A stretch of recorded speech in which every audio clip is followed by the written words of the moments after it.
Welcome to the Thinking Tackle podcast. Now, if you haven't already, please subscribe so you don't miss an episode. Now, as introductions go, this will be probably my easiest ever because today we are joined in the studio by two true legends of carp fishing, Mr. or Sir Pete Springate, as I should to give him his proper title, and Ritchie McDonald. Gentlemen, thank you so much for coming in.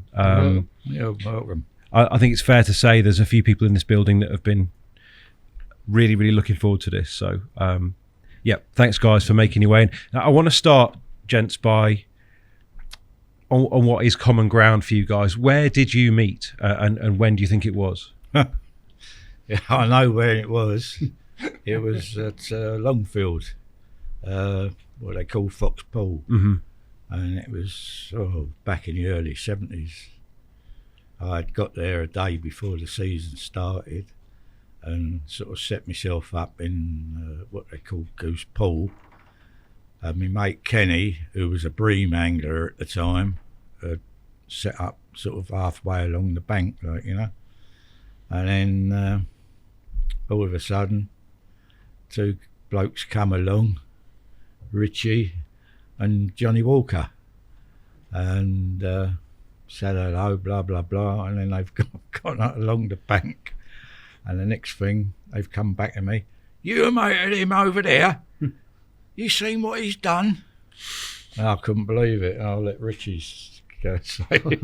All right, okay. Well, the first thing I saw of Pete is he was in his bivvy, and I was we pulled up at a track which only the bailiffs used basically, and I was a bailiff, and Pete, unbeknown to me, was a bailiff as well.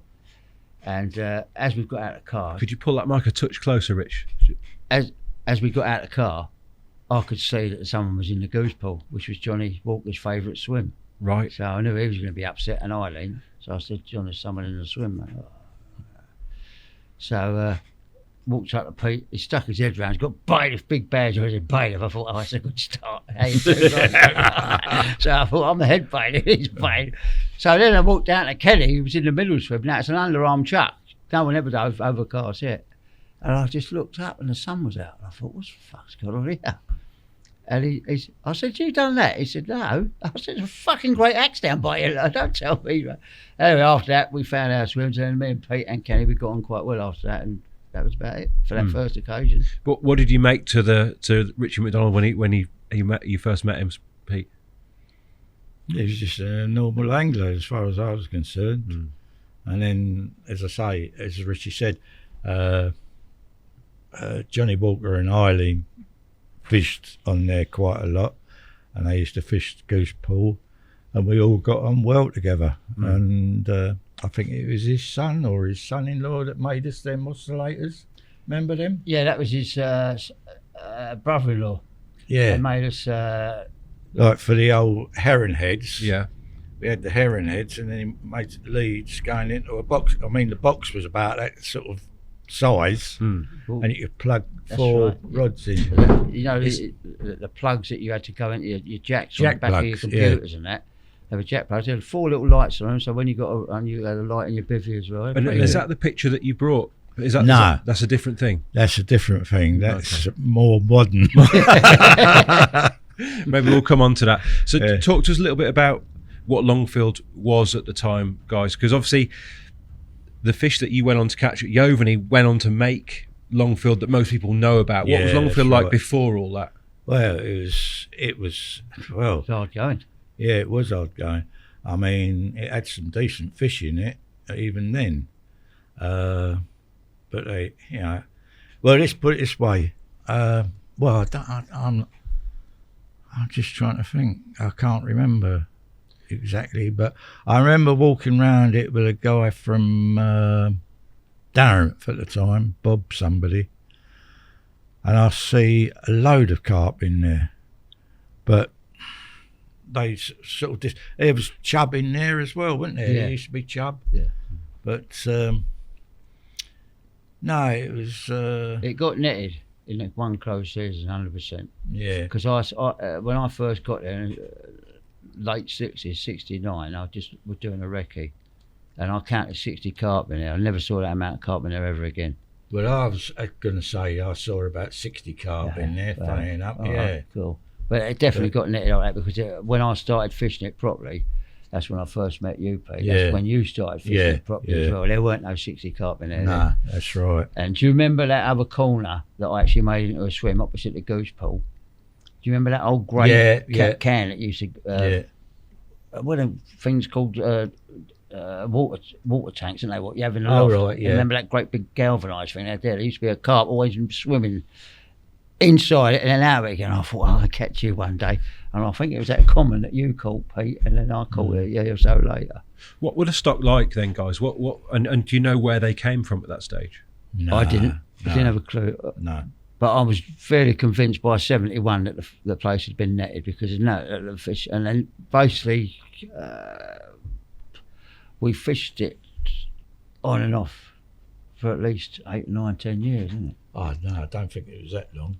Well, I fished there, not every weekend, but No. I was because I was in Staines, then it became a leisure sport water. Oh, yeah, funny enough, thinking about it, it might have been because, I mean, it was, I don't know, 72, something like that. Yeah, I stopped fishing in about 82. Yeah, because we fished it for a while, and then they... I'm trying to... I think we went on different ventures, to be fair. Yeah. You went down to Darren. I know I caught... my first common came from there. Yeah. Mm-hmm. £20 common, 20... That was the one with the hole in the gill, wasn't it? Yeah, 21.6 I caught the or same something. fish. And when I caught it, I had to go to... funny enough, Kenny came down and fished. It was it was middle of winter, and I was fishing on there. There was no one else on the lake, and Kenny came down and fished the river because there was a pathway running down to the Thames, like, and he went and fished the river for the day and came back and set his bivvy up next to me for the night, and he was going to go back down to the river the next day. And anyway, I caught this fish in the night on sausage meat, I think it was, and I had to go into Datchet to get a reel of film so I could take some photos, and that was in 74, 75, and what was he saying about, oh yeah, and then I caught the Yovany fish in 78, Mm-hmm. and it was 79 when the Yovany fish went into Longfield. Yep. So we then started, I know we fished it then, that, I don't know if it was that winter or the winter after, but we did do a session on it. There was a winter we fished together which was full of snow, and there was no, I remember That's saying right, you, yeah, I got photos of I that. remember saying to you, look, there's no one else on the planet, like just me and you. The Longfield shots that you have brought, Pete, and that Toby has, what part of your fishing would they have been from? Would that have been after the Yovany fish went in? Yeah. So what, that obviously changed the game. Let me ask you, Richie, actually, what was your reaction to Pete's capture of that amazing brace that obviously still resonates to this day? Well, I mean, it was, fantastic. I mean, I thought I'd gone and saw the brace, but I hadn't. But when I found out about it, obviously Pete ran himself had a big blah, blah, blah. But the stories that he ain't told is that he used to hide his van, and because he had a Hoover van, he used to hide it everywhere so no one knew where he was. But yeah, I mean, at the time, the capture was the best capture in the country, without a doubt. And in terms of where you were with your big carp angling, Rich, was this the kind of thing that spurred you on? Well, absolutely, spurred everybody on. I mean, nothing under 35 was really acceptable anymore once you saw that. And Pete made it look easy. And how much did you know about what Pete was doing over there? Nothing. No one knew nothing. No one knew nothing where he was. Not even on the phone. He'd never tell you where he was, even on the phone. We were friends, but I never knew where he was fishing. I never knew he was fishing Yovany, and he weren't fishing the Yovany that I was fishing either. Right. Because it was split. Yeah, that's right. Yeah.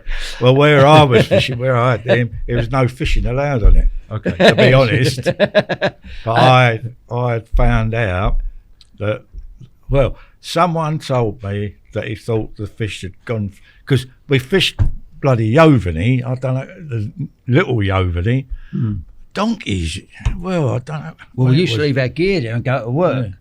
Yeah. And someone told me that the fish had gone through a stream into this big Yovany. And I remember when I was on the little Yovany, seeing a bulldozer or whatever it was, it looked like they was landscaping it or doing something over there. And I thought to myself, no, they couldn't have got up that stream. And I went and had a look, and it was like a ditch, and it was dry in places. But then I remembered when I was driving through Raysbury one winter, pike fishing, it was flooded and water was coming in the van as I was driving through, like, you know. And I thought, bloody hell, they might have got through then, like. And so it was, I don't know, it was the next season. But me and Ken, I said to Ken, we had been round Longfield, we'd been round all sorts of places. And I said to Ken, let's go and have a look over this that big Yovany, like. And we went over there, and that was it. I see what I thought was a 30-pounder in there, and decided to sort of fish it, like, you know. Mm. So do you believe to this day that those fish had flooded in? Yes, yeah, without a doubt. Because I got, after I caught them, and then I kept it quiet because I was hoping to go back the following season, because I fished it all the way up. I caught them in October, and I was hoping, and never had another thing up until Christmas. And I was looking forward for the next season, because the weekend before I had them two, the amount of fish that I see rolling and crashing was just unbelievable, and they was all big fish. And I said, okay, we'll keep this quiet and we go back, you know, for next season. Well, then I heard that they was going to put the motorway through, and they was going to drain it and use the clay to build up the banks of the motorway. And so I've got all the plans from the bloody council and everything, and I thought they was going to leave the end that I caught the fish from, and but they didn't. And of course, then it all sort of got out, and I spoke to Johnny Carver, because he was fishing on the little lake, wasn't he?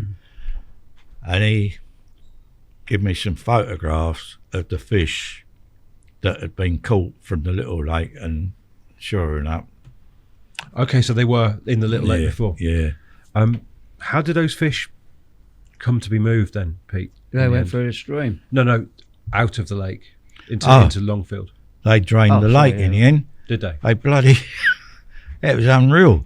I mean, they put a couple of pumps in, and they was pumping, and it wasn't making any difference, like, you know. They had to get more and more pumps in, and it wasn't until, I don't know how long it took, but like me and Kenny had been over there and managed to save a few tench and whatever, and put them into, what was Colmere, was it? Colmere, yeah. And then all of a sudden I get a phone call at work, Kenny on the phone, they've just netted two fish out of Yovany, and it's your two fish. And I thought, nah, it can't be. He said, no, I'm telling you, they've got them in a tank. They're sitting outside the Percy. So I raced down there and pulled up outside the Percy, jumped on this bloody tanker, and sure enough, opened up the tank, and there was the two fish. And I couldn't believe it. So I've gone in there and I see that, what was it, Pt.1? Pt.1, yeah. And the bailiffs. I said, what are you going to do with them? Oh, they're going into Longfield. I said, no. I said, put them into Raysbury. And they wouldn't. They just would. He said his reason being was he reckoned that they owned Longfield and they didn't own Raysbury, like. So that was the start. And then a couple of weeks later, they netted the rest out. And they didn't realise how many fish was in there, like, you know what I mean? Did you have an inkling? And also, were there any surprises? No, I had an inkling because of all the fish I'd seen. But funny enough, when I fished there, the first day I fished it, because I walked around in the closes and I see one fish that looked 30 pound. And I said to Ken, we're coming on it this season, like, because we had the close seasons then. And the first fish I caught was 18 pound mirror, absolutely as black as anything. And I used to walk round, and it was a fair old walk round, right? And I'd see some fish in a weed bed up the top end, but none of them looked to me to be bigger than sort of 20 pound, like. But it wasn't until a couple of weekends before I had the brace that I see all these fish, buddish, you know. And then I realised that they were big fish, like, you know. So, And what became of the fish that they subsequently netted after the first two went to Longfield? Oh, most of them went, or a lot of them went into Longfield. Mm-hmm. And then I said to the bloke, I said, Christ almighty, this is the EA or whatever they were at the time. I said, Christ almighty, I said, you put more fish in here than enough. Surely the lake can't take this amount of carp. He said, well, to be honest, no, it can't. He said, if it was a barren lake, it would have been all right. He said, but the amount of we put in there. So I had a word with that Pt.1, and I said, you can't put any more in. And then they put the rest into Raisbury, and there was about a dozen fish they put into Raisbury. Like. And do we know, Pete, whether those fish that went into Longfield and the ones that went into Raisbury became fish that we would now recognise? Oh yeah. Any particular ones? Well, let's put it this way: when we fished there, fish didn't have names, Mm-hmm. No. but there was a big lever. Kenny had that a couple of times. There was. And did that did that become the Raisbury leather, or was that a different fit? Was that one going to Longfield? No, it went into Raisbury. Okay. Do you think that could have been this famous? Yeah, no, it did go into Raisbury. Yeah. I have got records of it all, what went in where, and you know the weights and everything. And Richie, around that time, obviously Pete isn't telling you anything about Yovney because there's a couple. Well, I did because I told Ritchie once they'd gone. No. After I had the brace, yes, a couple of weeks later, I did tell Ritchie that I'd caught these fish, and he came over to see me. And I always remember saying to him, he said to me, "Oh bloody hell, like, you know."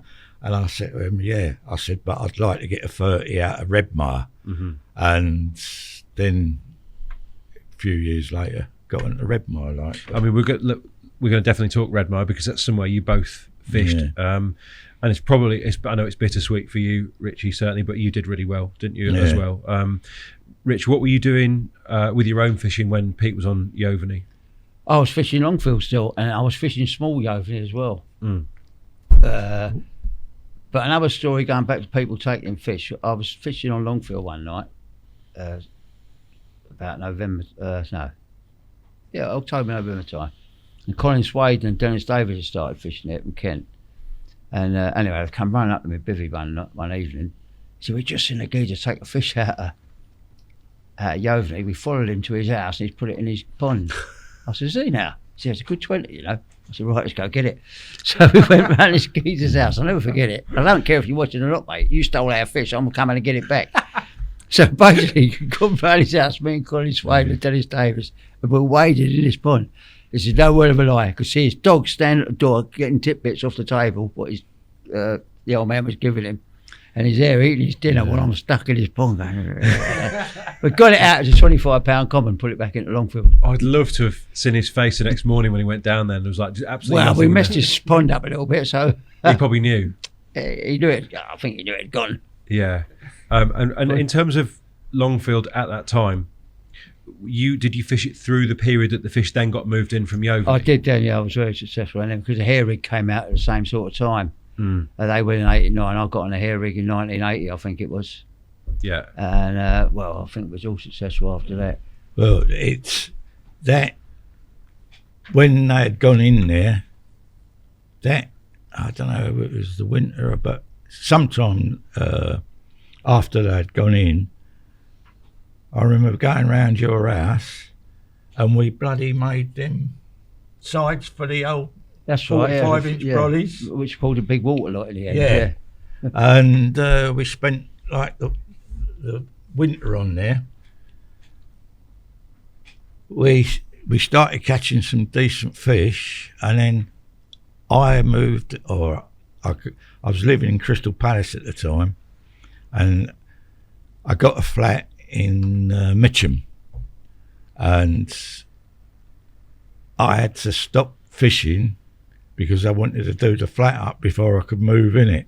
And I remember we had a bloody row about that because we were supposed to be baiting up and fishing, and he said to me, but we fished it through that winter in the snow, and we had some decent fish out. Okay, so you guys were actually like collaborating to a degree. Then you decided you were going to bait together.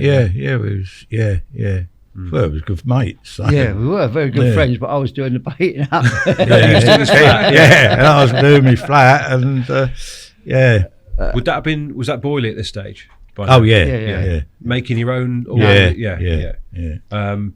And what sort of principles were you following? Was it like a Wilton style thing, or like a high nutritional value stuff, or was it like cheaper bait? Well, it was. You got recipes down there? No, because obviously, Rich, at some point the puck of salmon comes in, doesn't it? Well, that was later on in the year. Oh, that year though, yeah. Yeah, it was because that we started fishing in about 1980, and then it was 81 when we went on. Well, I got a puck of salmon in 1976 when I started fishing Ashley Pool, and geezer worked at Bush Bogan Allen, and he come down the lake one day with a load of flavours on paper. And I looked at them all, and there was strawberries, vanilla, all the normal flavours, and it was just salmon, £9. All the others were only £1, £1.50. I thought, I'll get that salmon. So he brought it down. Anyway, I opened the bottle up. It smells like beetroot. Just put it back to the shelf. And it weren't until 1981 I'll give it a try, because I got the fish going on another lake. And that's when everything started going well. Sorry about this. I did turn my phone off. I don't normally get phone calls. Right. I reckon you turned it back on, Rich, by accident. It's Simon Hartop. I've got to stop him. Get him on. Simon, I'm on film, mate. Yeah, you can laugh. I'm on the big Well, it's nice to speak to you, Simon. I've got to go because I'm telling stories. Oh, well, you telling stories that you're pouring this time? So, you're on the Korda podcast, mate. Oh, hello, mate. You're right. Give it away. I'm just down at Harrow. I am. I just sort of checking with Uncle to see how he's doing, but obviously he's doing all right. Yeah, Pete Springate's with me as well. So, hello. Mate, all right. Both at the same time. Yeah. Well, Well, now, you keep that. well, now that you come on a podcast, well, I better charge them some money. All right. I'll speak to you later, mate. Ta-ra. All right, enjoy. I will, thanks, mate. Oh, sorry about this, lads. That's all right, we'll forgive you, Rich. All right, thank you very much. Right, I'll tell you what we'll do here. I don't know about phones, do I? I mean, how do you turn the thing off? Well, have you got an iPhone? Yeah. There should be a little button on the side. You I'm can put pressing it on it now. Give it here, Rich. Let's have a look. Rich will sort you out. I'm pressing it now. It ain't doing nothing. But It's this one here. I think at There the you go. time, Good work. but it was just before Rich was started. I think we using my bait was. I think our bait was semolina and soy flour. Yeah, it was. Yeah. And then Rich was started up, and then possibly we was using that base mix. Rich would have developed the base mix that Pete and I were using as well. Mm. And where our bait worked better at first is because I was using Irma's liquid. That's right. Yeah. And That's a sweetener, yeah? it made the flavour come out of the bait Yeah. more. Yeah. And then, of course, when I got on a puck of salmon, which was that salmon oil, it just worked everywhere it went. Wherever we went, we smashed it. I think when we was at Longhill, was it maple we was using? Maple and cheese. Yeah. Yeah. I was What a using, strange combination. yeah. Well, we used maple in the summer Yeah. and cheese in the Oh, winter. got you. Not in the same Yeah, bait. yeah. No, in the Yeah. same bait. No. Anyway, so I think in 1980, you didn't fish it much in 1980, did you? You sort of moved on to other venues.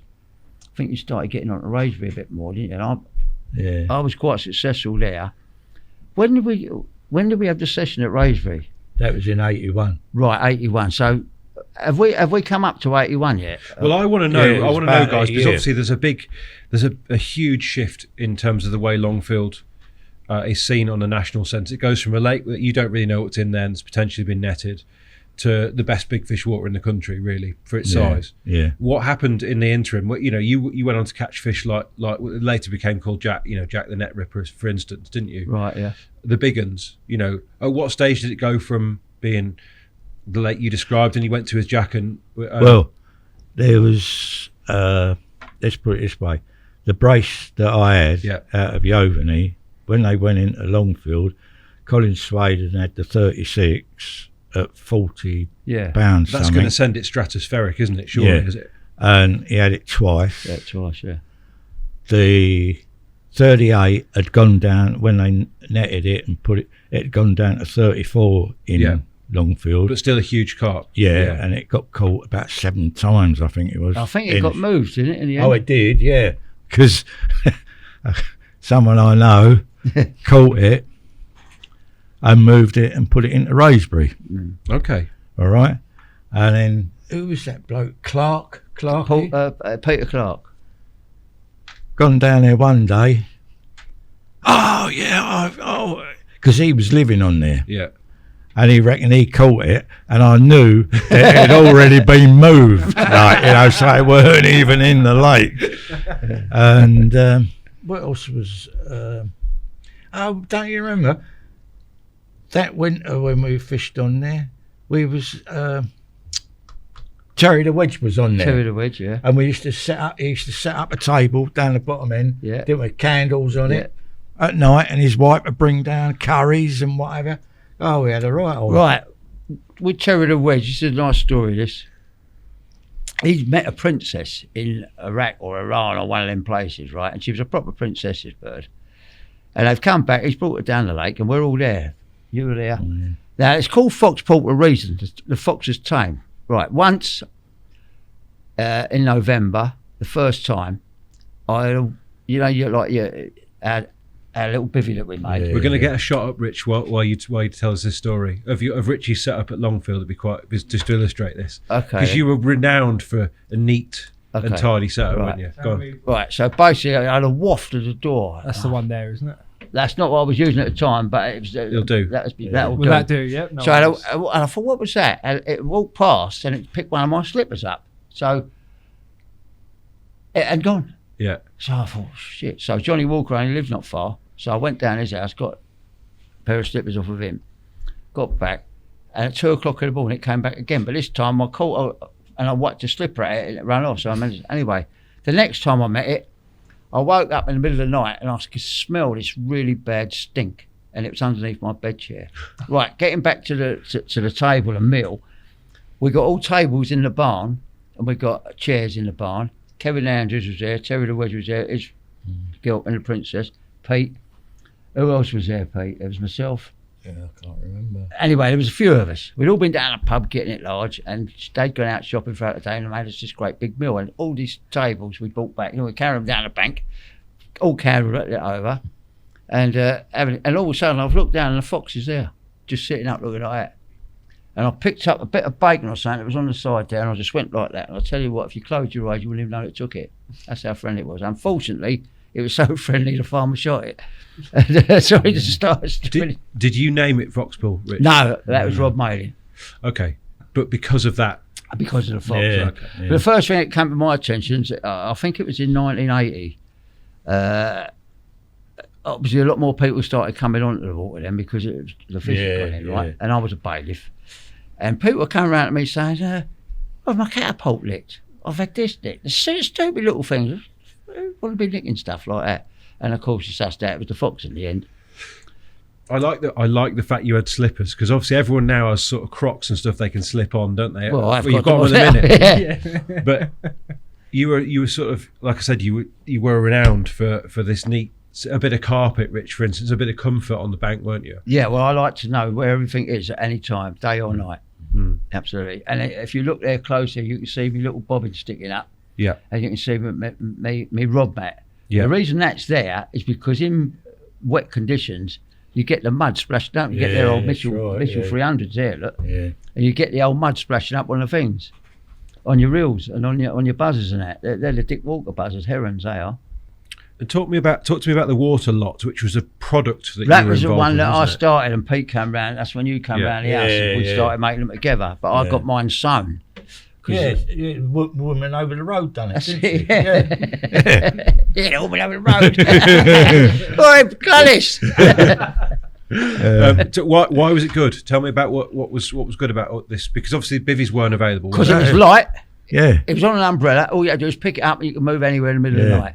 I mean, the bivvies that we had, if you put that bivvy back up again and you have a look at it, Yeah. Pete had one the same, but his was better looking than mine. without a doubt. But I mean, I mean, that's a lot of work. I mean, that's a Centurion tank net. That Really? weighs heavier than the And is this bivvy. canvas that? Or Yeah. That's canvas, so yeah. really heavy. I mean, look at the size of the kettle in the door there. Look, Oh, that's I thought that was a water. I thought that was a water. I'll tell you what. Now listen, that's a water. Sociable kettle. No, that is. the black and blue Yeah. thing that's painted. That's a water thing. But Oh, right, yeah, the yeah. brown thing behind it is a kettle. Oh, Yeah. that. Yes. Right, It now looks like a cafetiere sort of Right. thing, like a big. Yeah. The difference between today's fishing and yesterday's fishing is this. When you walked into someone's swim back in the day, Yeah, if you weren't yeah. offered a cup of tea, you weren't welcome. Now, this day and age, you want a cup of tea? Oh, no, we've got to get fishing. Oh, that's fair enough. we come up with the idea. Remember the old wicker baskets? Yep. We used to have one of them that we carried all our food and stuff in, and then you put it on by the bed, sort of thing. You have your stove on top of the wicker basket and your food underneath. Remember? Yeah, Sounds slightly Can't see flammable, mine. Pete. If I'm honest. Well, yeah, I know, but But what kind of stuff are you like? You like to fry up, Rich, didn't you? That kind of thing. Is it? I used to have a double burner. yeah, Right. well, that's what we had. Double Yeah. burner on top Yeah, of the. yeah, You can't yeah. see it in that picture there, unfortunately. But at the back, ain't no good bed chair. That's a crappy old garden bed chair. That Yeah. you sleep on that for a year, you're nearly dead. You know, it's really bad. The chairs, I mean, the stuff that we've Yeah, got I mean, today. Yeah, funny enough, I remember because I had like a plastic bloody. It was a garden lounger. That's what Yeah, it was. lounger thing. Click, click, click. And I click, remember click. we went over to Army and Navy stores, Staines. Yeah. Right? We went in there, gone all the way up to the top floor because they had a camping bit, and that's where I bought me Lafuma. That's big right, chair. the first Remember? one, yeah. Yeah. And then I got one after that because I didn't Yeah. have as much money as him. You must have been like kids at Christmas in somewhere like that, though. There's so Oh, much that yeah. would cross over from that into Yeah. fishing. Yeah. But you're having to make stuff. That's Yeah, the key, isn't that it? was the thing. Yeah. Or get stuff made for us. I mean, Chris Yeah. Seeger made some of my buzzers. He was a good buzzer maker, him. And what are you doing, like in terms of being part of a scene? Was it BCSG at this stage? Were you? No, well, yeah, not it at the was. start. Yeah, 69 they started. So So, yeah, plenty of time. They've been running a while, and I know you've been involved for a long time with the still are, Pete, I think, aren't you? Yeah. How important were those as sort of open forums, if you like, for people to exchange Well, they ideas weren't. on everything? They weren't at that time. Right. It- Were you on the outside of this? Yeah, Rich? because Johnny Walker and myself, we was fishing Cut Mill, which is called Tarn Pond. Oh, yeah, I fished it. Yeah, that's right. yeah. And I remember Mike Starkey was the editor of the British Carp Study Group magazine. He was using trout pellets. And That's right. I was using Yeah. lunch with me, and I was catching a few fish, and so was Johnny Walker. And I remember Chris Ball coming down and said, "You've been put forward to the British Carp Study Group," or something on them terms. And I thought, what's all this about? And Johnny Walker said, I don't fancy that. So we went to a meeting, which was in London, and we saw our heroes, Jack Hill and Bill Quinn and Len Arbery, and they was all supporting these BCSG badges. So when Chris Ball came, I said, we'll join. We got invited in, but we didn't have to, you have to go through a lot of paraphernalia, don't you? But we got actually invited So in. usually it's an interview, isn't it, Pete? I don't Yeah. know if it's still- Yeah, but- yeah, it Didn't is, have to yeah. do none of that. yeah. I'm fortunately still remember a day in my drunken days when I weren't fishing. I dropped out for years and years and years, but as soon as I regained fishing, they said, "Are you coming back in?" I mean, we talked about it earlier off camera, Rich, but were you able to be a supporter of the Carp Society on the side of that as well, or was that? Oh, not- absolutely. When Tim first approached me, I thought, well, a Carp Society. But to be fair, I mean, the Carp Society has done wonders in carp fishing, without a doubt. You know, But there the wasn't CIA was formed just Right. before that. You had No. Oh, yes, it the was. BCSG. Yes, Then you had the Red Spinners and various other little clubs. You had the NASA, which was then called the Yeah. NASG, That's right. then became NASA. Yeah. Then the red spinners, I'm not sure if they were before or after. I can't get it. My memory ain't that great. It's not as good as yours. Red spinners. Red spinners. They was years before. Right, okay. Yeah. And then the order after that is British Carp Study Group, National Angler Specimen Groups, about the same time as British Carp Study Group, then the CAA, then the Carp Society. Carp Society. Yeah. And of course, for me personally, they all benefited carp fishing in a massive way. Peter Moen with the British Carp Study Group and the CAA. Also, Tim Paisley with the Carp Society. Fred J. Taylor with what he'd done and all that. And then, of course, you got Danny Fairbrass that brought Korda on and all that. And all them 5 or 6 people, they've done in carp fishing, which is no one else has done. I mean, things weren't smooth, were they, between the BCSG and the Carp Society initially? No, Pete, were they? Well, funny enough, I mean, the Carp BCSG, it was at the time, it was the only organisation where you could get in and you had a magazine that was dedicated to carp fishing. So, you wanted to get in there. And then it wasn't until, I think it was that year, 81. That's when the society started. Yeah, because we was fishing at the cons and Tim came down to try and get us to join the bloody... He wanted us to join the Carp Society. Yeah. And right there and then, but we decided we wouldn't do it right there and then. Because we was a bit... We was a bit confused, to be fair. Yeah. Because you need to see how this is going to play out, I guess, don't you, and see what they stand for, I suppose. No, it's fun. It's strange, yeah. Do you think Tim came to see you because anglers like yourselves joining up would have been a big deal for the society? Well, it was. I think Rod Hutchinson was one of the first ones to... Yatesy as well, obviously. And obviously Chris Yates, because they were really good buddies. Yeah. And then once I found out that Roll and Chris were in there, I thought, well, this can't be a bad thing. So I joined it very shortly afterwards. I think we joined in 81 anyway, Pete. Pete, I'm interested in these the BCSG meetings, because obviously this is an organisation you can't just become a member of. It was based on your experience, wasn't it, effectively, and you were vetted. Something you don't see a lot of these days, I suppose, but what it did mean, I imagine, is that there were lots of ideas shared at these meetings. And you're now you've been a long time RO, haven't you? But who was the RO of your region when you got in? Chris Ball. Right. Yeah. And we had our meetings down at the Crooked which Billet. is famous, the legendary meeting. What was it like? Oh, it was great. They come from all over. Yeah, I mean, Fred Wilton used to come there. Jack Hilton used to be there. Tom Mintram. I mean, all the top anglers back in the day used to be there. Bob Burris. You name any top angler back in the 70s and early 80s would be there. And after the Crooked Billet, where would they end up, Pete? Oh, yeah, we used to go back to Richie's house. But it's funny because I'd always wanted to fish Redmar, and I remember saying to Tom at one of the meetings, like, how do I get into Redmar, like, because we knew so many people that were fishing there, like, write to me, boy. And I thought, I weren't that keen on, so I didn't bother, like. But hang on, Pete. Take me back to that decision that you've made there, not to write to Tom. This is what you desperately want, but you're not. The reason being was because at the time I'm dyslexic. Okay. All right, and for me to write a letter is a big undertaking. Yeah. And so I didn't like. You should have dictated someone, surely. But anyway, I mean, this is post Yatesy's fish. So what kind of impact did that have on you guys particularly? You both, you knew Chris. Well, I was fishing there before he caught that fish. Yeah. But funny enough, I was on Raysbury and I'd had a word with Peter Bryant and I said, can we fish up to the island, me and Kenny, like? And he said, yeah. And I got him to write it down in a letter form. So we've gone out onto the island and I told that Mr. James that I was going out on the island, like. And anyway, we went out on the island for a few days. To be 10 Acre Island or a different one? I don't know. It was one that years before they used to have a barge going across right. to it, and Yeah. you used to be able to walk across and fish, Okay. but they took the barge away. And so he said, yeah, that's all right.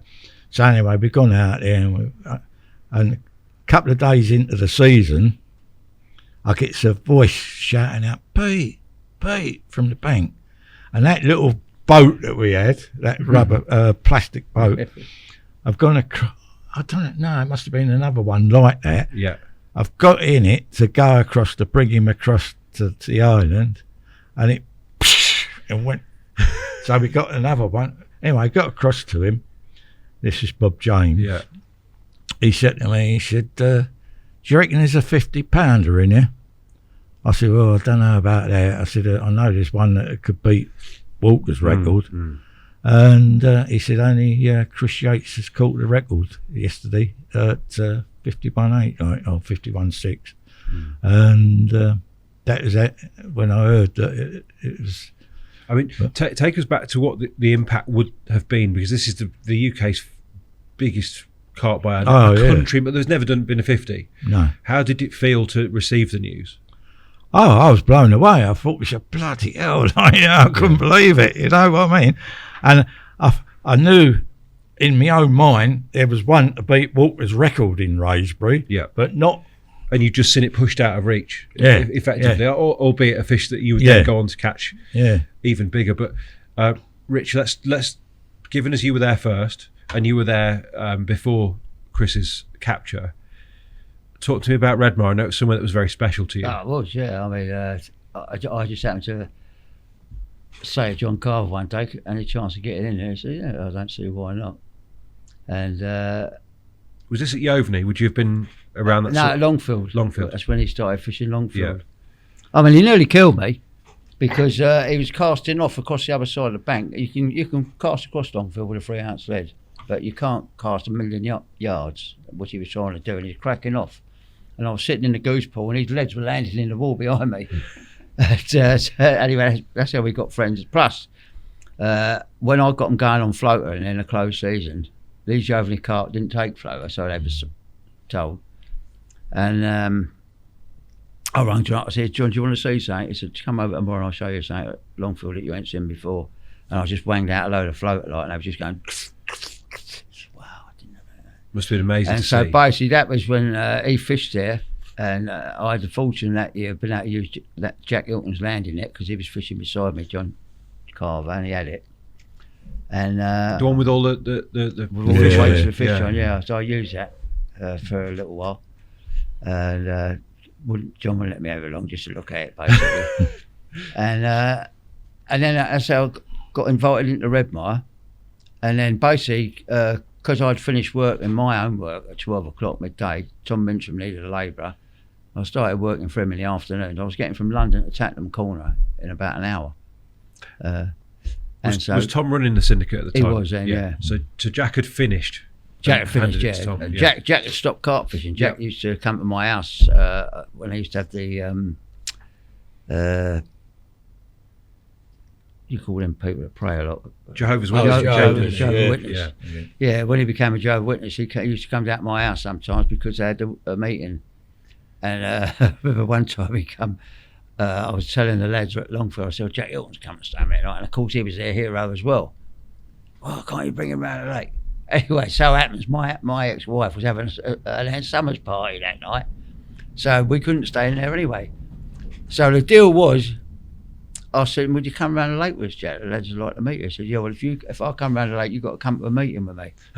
So that was the deal. I went to the Jehovah's Witness meeting, he come to the lake. For some reason, Rich, the idea of you at a Jehovah's Witness... Well, it seems... I've been twice. The first time I went, I was about 14 years of age, and the guy I went with sold me his car. That's why I went. There's got to be a reason. There's got to be a reason, yeah.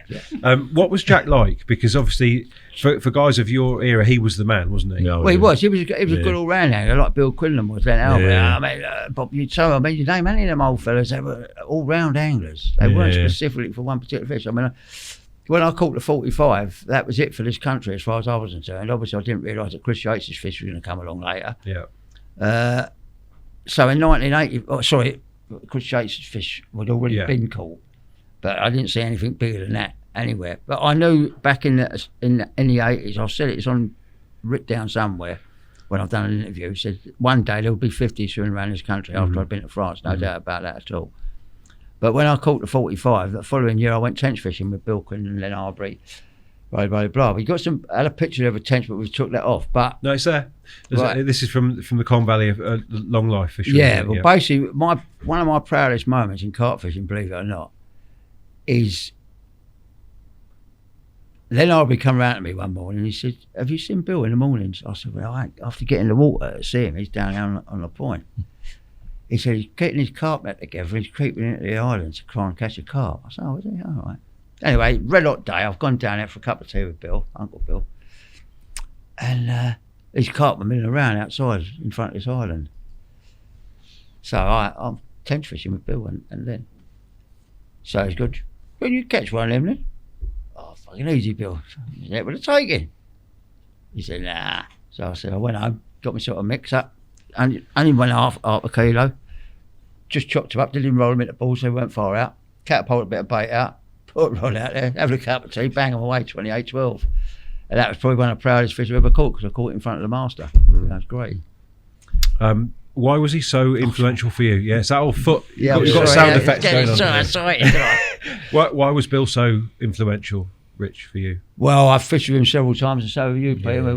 We used to go down the Stour once a year, and he was an absolute master at watch. You know, he'd catch fish out of a puddle, mate. You know. The way he conducted himself as well? Yeah, he was a stealthy angler. He was. If he was behind you, you wouldn't know he was behind you. If he was coming up for a cup of tea, you wouldn't know he was there until he actually got there. Who do you think was the better of the two, out him and Hilton? Is it splitting hairs? Because they were very close, weren't they? As people. They were both builders. That's the only thing they had in common, really. Right. I mean, Bill was a heavier drinker. Because Hilton gets a lot of the acclaim, doesn't he? Because he's the more famous, really, of the two, with publishing his books and what have you. So. Yeah, but Bill was a bit, I think, a bit more a master because Bill would lay in the mud and catch a fish. Jack wouldn't. Jack would be a bit more tidier. In my, I've seen the pictures in Redmire Pool or whatever of his 4 rods out, immaculate, all lined up perfectly.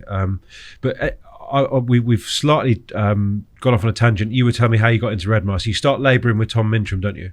Yeah, basically, yeah. And which isn't a bad career move, given that you want to get into Redmire. Well, we got on ever so well, and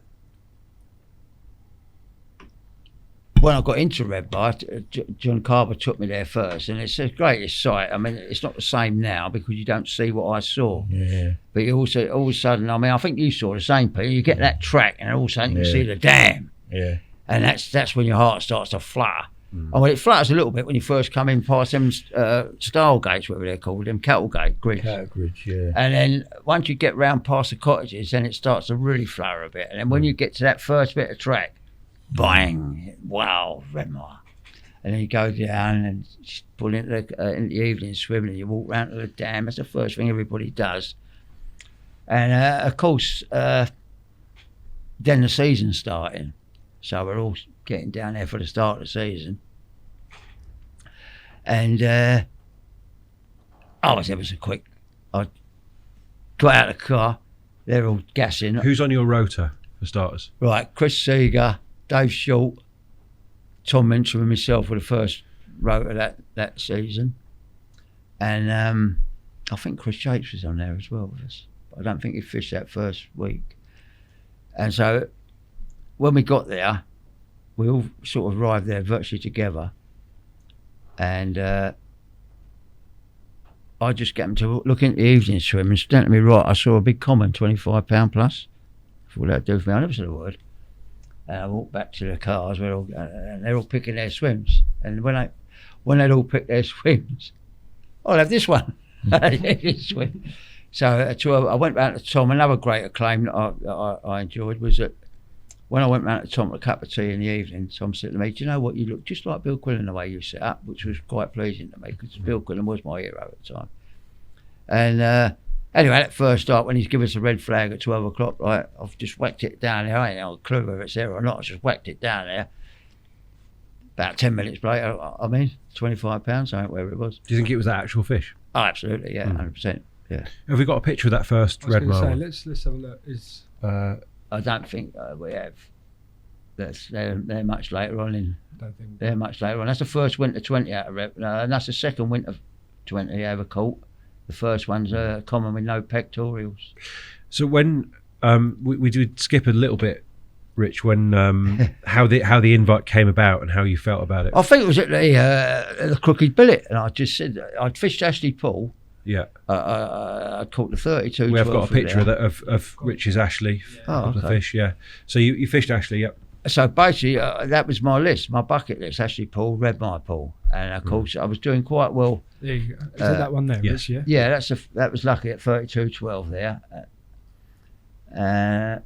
Good remarks from Tim Paisley there on that fish, because basically I was living in London, in Richmond, and that's in Gloucestershire. Gloucestershire, and I was going up there twice a week to bait up, and that's a lot of effort. And I caught that fish under £20 the next morning as well, for all the effort I'd put in. So how did that invite come about? So basically, after I'd fished that pool, I made it clear to Johnny I'd like to fish, Johnny Carver, that I'd like to fish Red Mire Pool, right? And he said, well, as you've been catching some good fish, you're a good angler, right? Well, I'll have a word. And because he was very close with Tom, obviously he had a word and I got him. And how did that feel? Because obviously this is the Wonderful. Mecca, right? Yeah, well, to me it was, It was for many, many years after as well. I mean, I had an argument with one of the anglers on there, which I had to stand down for a year, but I was still working with Tom through that year. And then that closed season, before I had to stand down, I caught quite a few fish, and up to £29, I think it was. And when I had to stand down, the next closed season, I went and rendered the dam with Tom Minton. Did they drop the water to do that? Yeah, we dropped the water, and because there was a leak in the dam, we rendered the dam, and I've actually never got it back. You didn't make a very good job of it, because we had to do it again when I was in it. Well, I weren't ready with it. I only made the muck up. But I got back for a short time. I think that's when I had the argument, and then I got thrown out. And the reason I got thrown out, one for a photograph that I gave to Jack Ashford. I never gave it to him. There's a load of photographs on the table, and he wanted one for his Visual Sport book. And I said, well, they're all long-field carp. And he picked one out, and I didn't take a lot of notice of it, but it was actually a red mire carp. They weren't done on purpose. And then the other thing, I was closing my boot lid at 1 o'clock in the morning because it wouldn't close when it was pissing the rain. Someone moaned about that, as if that makes any sense to the fish, because the fish don't give a shit whether you're banging a boot lid or not. What was the other? I think that was about the only complaints I had, really. So, obviously we'll come on to your red mire experiences, Pete, but I want to, obviously that's the bad stuff. Talk to me about what it was like to fish there. Oh, brilliant.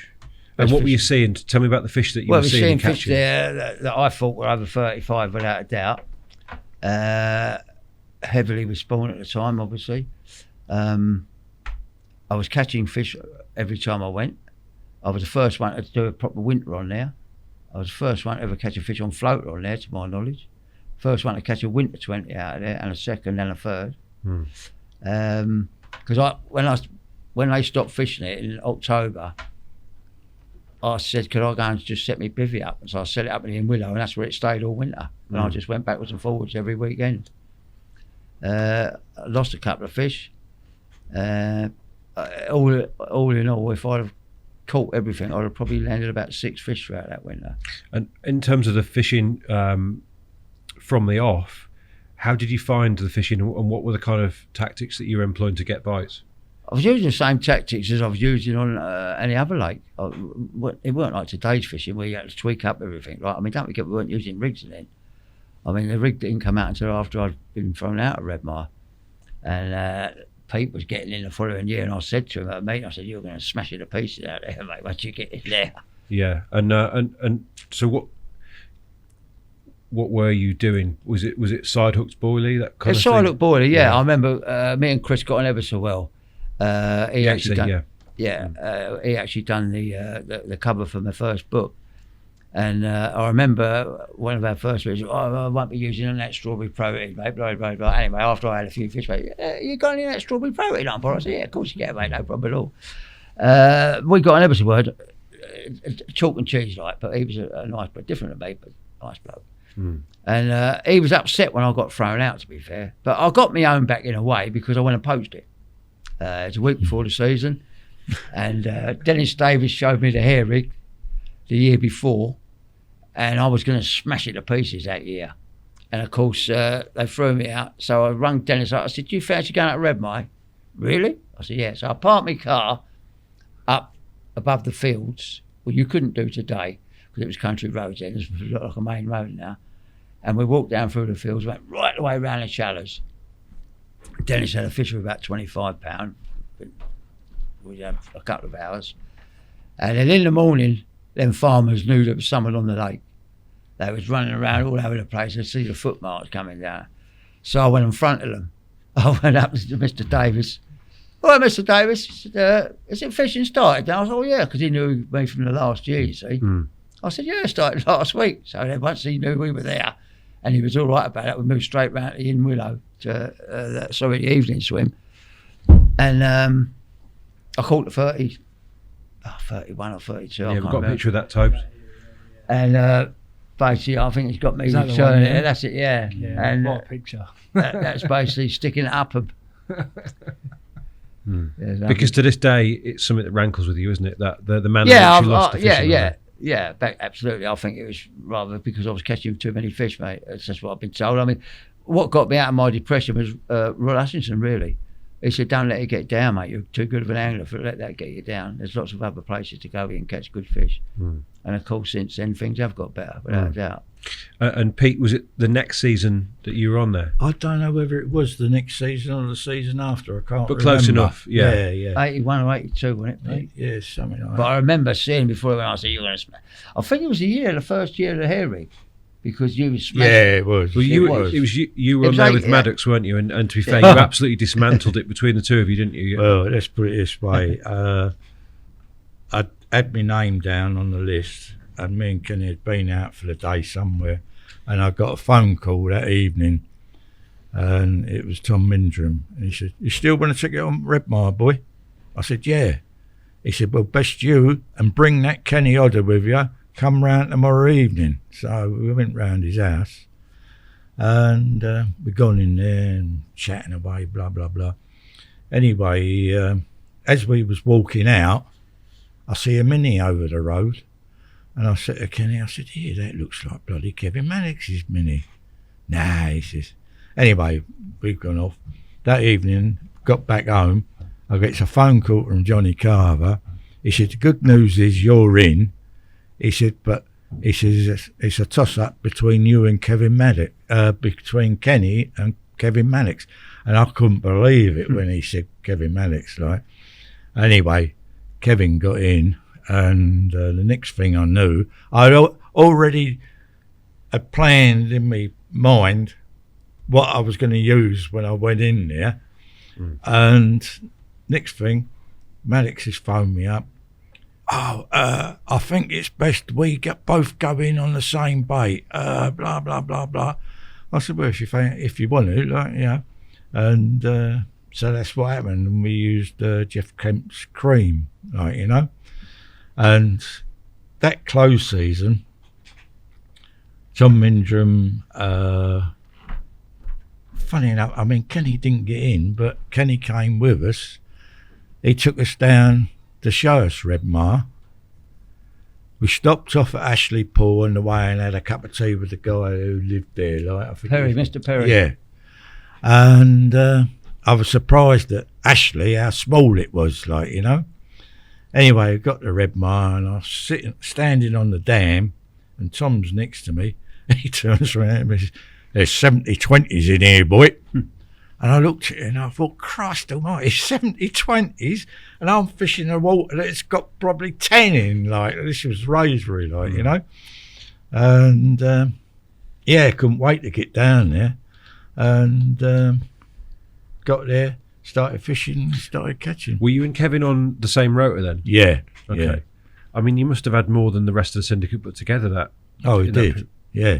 And that's what happened. See, it was a bit of, because I knew what had happened with Ritchie, Mm-hmm. and I thought myself, I've got to keep a low profile here, like, because if I'm seen to be catching, they might throw me out, and I didn't want that to happen.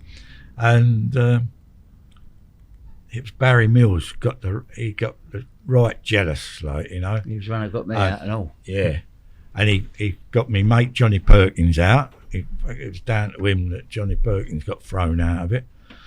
Anyway, he was fishing with Tom down there, and he said to Tom, "Oh, these fish are getting caught." He said the mouths are terrible, and he happened to catch that one fish that had a dodgy mouth. And Tom said, "Right," he said, "from the evening swim over to the Inwillow, no one's fished down to the dam." And then Kevin Mannix, he was in the Inwillow and he was casting down to the dam, and in the end he got thrown out at the end of the season, or they didn't renew his permit, like, you know. But I loved it. I really did love it. I mean, the thing was, oh yeah, when I was told I had a Redmar ticket, bloody Bob Davis, Bob Davis. he offered me a ticket on Savvy, and I couldn't afford the two as it was, and not only that, I didn't have enough holiday to do the two, like, so I decided I'm going to have the Redmar ticket, and that's what it was. I mean, we'll probably talk a bit of Save. I think, Rich, that was where that saved you a bit, didn't it? That's where Save saved me life for that. Yeah. So Rod had Yeah. implied that there was fishing elsewhere, and you were on Save from from early, but Save wasn't at that point the lake in terms of renown that it would then become. Redmar was at the top of the tree, so I don't, I can't blame you, Pete, for taking that option. But how did you find the fishing at Redmar? What was enjoyable about it? Did you enjoy? Were you able to watch those fish a lot? And his fish gone by then. It hadn't it? I think. Yeah. I mean, I remember going to a meeting before I got in there, and they was going on about these big fish. Barry Mills said to me he'd seen two commons like pea in a pod, both over 40 pound, right? I thought, Jesus, I was really, And then someone said they didn't think the scales in their hut were big enough to weigh these fish on because they were so big.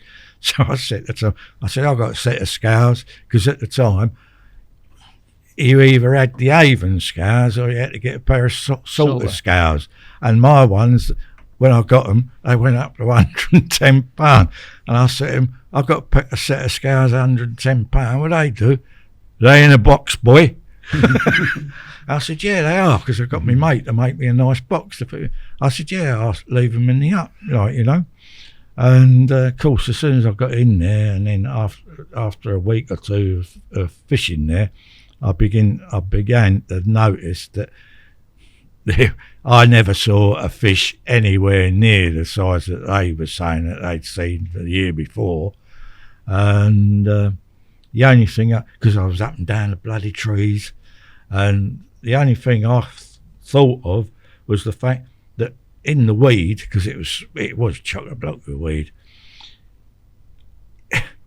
you could see two fish, but if you wasn't that good at spotting, you would have thought it was one fish, and that's the only thing. What did you find the atmosphere to be like? Well, funny enough, I mean, I went, first time there, I was with Johnny Carver. Kevin Mannix couldn't make the first night. And I got there, and Johnny said to me, he said, it's your first time, you can pick anywhere you like. I thought, oh, bloody hell. And so I could see he was keen to get into the stumps, or whatever it was called. And I had a walk round. I see a load of fish under the oaks, and I thought, I'll get in there, But I got all my gear set up at the van in the evening swim and crept down to the oaks, thinking I was going to fucking, that night have a fucking fish. And they just melted away. And I thought, that's strange. And then the next day I've gone round and I see some in the stile, I think it was called. So I've gone round there and they melted away, And then I thought, bloody hell. And then I ended up in the willow pitch. And I managed to catch the first fish I had was a common Nopex. Oh yeah. Yeah, first one. No pelvics. Yeah. Yeah. And that was on the Thursday. Been there since Sunday, like, you know. Mm. And I said to Johnny Carver, I said, I can't understand it. Every time you go into a swim, they melt away, like, you know. They don't just, they just slow. He said, no, you got to get in a swim and wait for them to come in. And I thought, bloody hell, you could be waiting forever, like, you know what I mean? Mm. And it wasn't until I was driving home and I thought to myself, I know what I'm going to do next time. I'm going to get in that willow pitch and I'm going to cast across to the oaks, like, because nobody was doing it, you know. And that's what it was like, you know. Can we pop up a few pictures? Because you know, some of Richie's stuff as well from Redmire.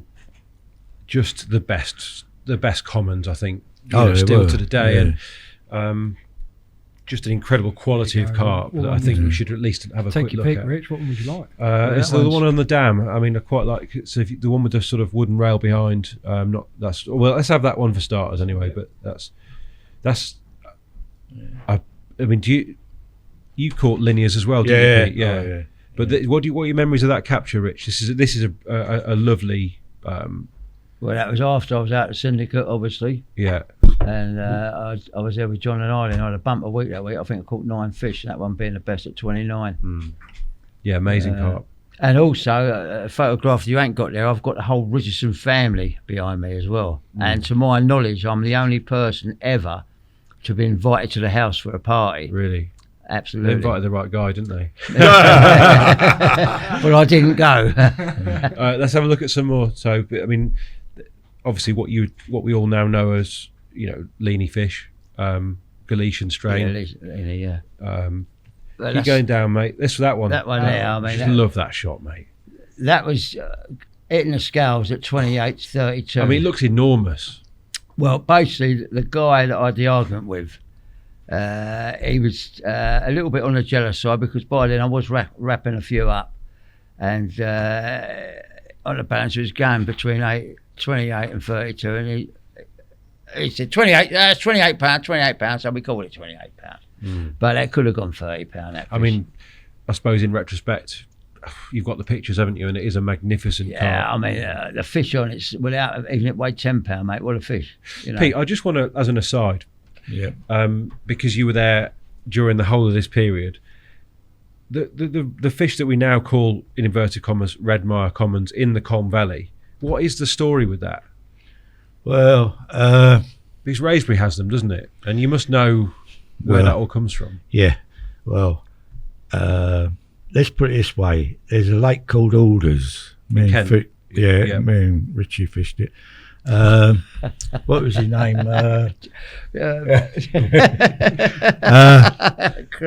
What was his name? What was his name? Right, before you go any further, right, What's going on? Right, hang on.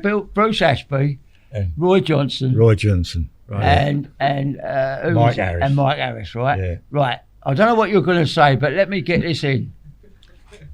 We got invited to fish down there, me and Pete, right? So I've got down there first. Oh, that'll come later. All right, you crack on there with that, right? Don't let me forget that. No, I won't. I'll come back to that. Yeah. Yeah.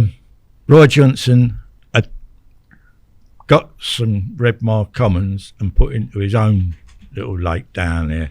Okay. So those beautiful Alders Commons, the big ones, were genuinely Redmire carp. Okay. And then when me and Kenny were fishing there, we were catching, because we'd have like a little competition, sort of with maggots and whatever you like, and we was catching so many of these little commons, we decided that we'd take, and we brought quite a few back. I stuck, I don't know, about half a dozen into Raisbury. We put some into Colmere. So, yeah. Amazing. Yeah. I mean, it was only... Yeah, I was going to say, it was very productive for spawning, wasn't it, Redmire? Yeah. Perfect environment for Yeah. no predators, right? No. So the little carp would come through. Yeah. But it only numbered like half a dozen or a dozen fish, Pete. Yeah. Or were there more that came over time? What? It's did you only moved? Oh yeah, no, I mean, probably I'd done about half a dozen or a dozen, and Kenny done the same sort of thing. So that's where these fish. Kenny might have even brought back more without telling me. Yeah. You know what I mean? I don't know. I mean, because I suppose in a sense we wouldn't do it now, but in a sense the pool was productive, wasn't it? But at that time you didn't even know nothing about. No, bloody, of course not. You know? And the pool being so productive, they're not going to miss a few £3 commons, are they? So or whatever. Oh, they weren't £3. It was smaller than that. Yeah. Oh, yeah. really? Yeah. What, and you were happy to put those? They went out and survived, presumably. Yeah. Amazing. Let's jump back to those Redmar shots, Toad. But yeah, no. As an aside, it's just always something that's fascinated me because you hear a lot of people talk about Redmar commons. Yeah. It's good to know that some of them actually were. Oh yeah. Oh, that was amazing shot. Pop that up, Toad. Right. You always looked dapper, Rich, didn't you? Was that a conscious thing? That fish there, that's a brace, right? And what happened? First rod out is float rod, last rod away is a float rod, right? So I packed up, we're fishing in the evening swim, and as I'm walking around with my float rod, everything's gone except me landing it in float rod, and I see a patch of bubbles come up on the dam. I thought, and the dam's the hardest place to catch a fish at Redmar, was. So I just swapped the float on top of the bubbles. But straight away, 23-pounder. There should be another one spitting image of that, because I had two in about 10 minutes. And no, we may not have it, mate. No, I guess, you haven't got it, I don't think, no. Because some these pictures ain't mine, by the way. They've been loaned to their Pete's, I think. No, these ain't. Or Chris Bull might have sent them. Yeah, we should give Chris a quick shout because he's helped us out with some. I know you don't have. It's got more material than I've got. Lots of mine. So thanks, Chris. Yeah, cheers, Chris. But Pete, is it these fish were still knocking around very much, weren't they? Yeah. I mean, I always like the nude leather was one of the real characters of the lake, wasn't it? And I know a fish that you caught. I love those shots of that one. Half them photos that I took, I had to take myself because half the time I was there on my own. You know. What kind of numbers are we talking? Because I mentioned that you did really well and Maddox did really well as well. It's a lot of carp, isn't it? Oh yeah. I mean, how many fish do you think were in the pool, and how many did you catch in a year? I can't remember offhand. It feels to me like you had like 40 carp or 30 carp, maybe. Yeah, there weren't 70-20s in there at the time. Right. Absolutely not. Right. Yeah, otherwise you'd see them at the toe all the way along. There weren't 70-20s in there when I fished it. And Rich, you nearly caught the big one, didn't you? The bishop did, fish yeah. at Yates called the Chris bishop. caught, The old 38 or whatever we want to call it. I was standing in a tree on a branch about that long, with my hand stuck round with rod like that. Dave Short was on the bottom looking at the fish. I could see the fish on the outside of the weed bed. There was some corn already down, and I flicked a bit of corn down, and I was looking at Dave to telling me where the fish was, because I couldn't see it now because it's underneath the weed, but he can see it. So it's here you bait. Anyway, I looked down at my spool and the line had wrapped round me Mitchell 300. So I've just pulled the bait away. That was as close as I got to it. But it was it all the rest of the corn and just went on its way by the time I'd reset it and cast out. And presumably, did in your head at that moment, obviously the fish's safety comes first, but did you think you might get another chance? Oh, absolutely, yeah. I mean, there's no fish you can't catch. I mean, if you see it once, you'll see it again. And if you cast to it once, you'll cast to it again if you can. There's no fish anywhere living on the land. If you know where it is, you can't catch it. I mean, it might evade you for a little while. If you keep going after it, you'll catch it, no matter who you are. So you didn't hesitate. It was the bait was out of the situation. Yeah, basically because it would have broke the line for a start. So don't forget, we're not fishing night today. This is 8 and 6 pound line, 8 pound main line, 6 pound hook link. And if that fish had took the bait, there's no way I could have stopped it and yanked it aboard. Although, again, I done it with the parrot on the cop, so I hooked that fish in the tree, and I thought it'd go mad and go out, so I decided I'd leave me landing it on the swim outside, and then dive in after it with the rod, and then go out and get on the bank and play it. But it didn't. It just come up, went like that and said, "Got you ain't got your landing net." And that's it, done me. We have got a shot of that, Toe. We're going to take this is a very, very brief detour to Yateley, but Richie's shot of the parrot from the Cops Lake. No, that's of the same lake. That's not the parrot. I never caught it. Hang on, what lake? What fish is that then? That's Basil. That's No. 45. The one from the cops. That's a 28 or 29. Oh, is it? 27. So it came off. The parrot. The parrot come off. Yeah. As I say, I went into the water with it. Look, it came up for the worm. As I lowered it in the water. Right. The first thing is right. Let's go back again. I was told that there was a 50 in there, right? And I've walked around like, I ain't had 50 in there. Right? I know there's parrots in there at 35 plus, but I ain't seen nothing bigger than that. And one day, I come around, got up this tree, and there was a gap in the branches about the size of this table, right? And then the branches were overhanging. I looked down, there's about half a dozen fish there. And I thought, bollocks, there is a 50 in there. Look at the size of that. Not realising this fish was laying on its side. So I'm thinking I'm looking at a back, but I ain't. I'm looking at the girth of the fish. Any angle, I think, oh yeah, yeah. So anyway, I didn't know it was a parrot. I thought it was just 50 pounder. So I've run back, got my float rod, dug down for a worm, got a worm, and I thought it's got to have that. Got back, positions me landing it on the swim next to the tree because I thought it's going to go mental in here. Go out, I'll just chase it out and go round onto the thing, play it. So I'm waiting. Now there was all these fish were high in the water, but the parrot, which I thought was a 50, was laying down on its belly on the bottom. So I was just sitting and waiting for these fish to dissipate or piss off basically, and they didn't. So basically I was just hanging out, and all of a sudden this parrot started to move, but I still think there's a 50. So I've lowered the worm in, and as I've lowered the worm in, the fish have actually moved apart. I thought, oh cool, and then the parrot just turned around, come up, righted itself, and just took the bait straight away, just falling through the water. So I struck. Hey, as I said, it just sat there and looked at me. I could have just netted it, simple as that. So I'm now tugging the line. Come on, go on, and it went out a little bit. And then by the time I got to the end of the branches, it had thrown the hook into one of the branches. I mean, what you guys were willing to do to catch carp, and also the adaptable nature of your fishing, the fact that you've always got a float rod with you and you're willing to swim under a tree. I'm not. Right.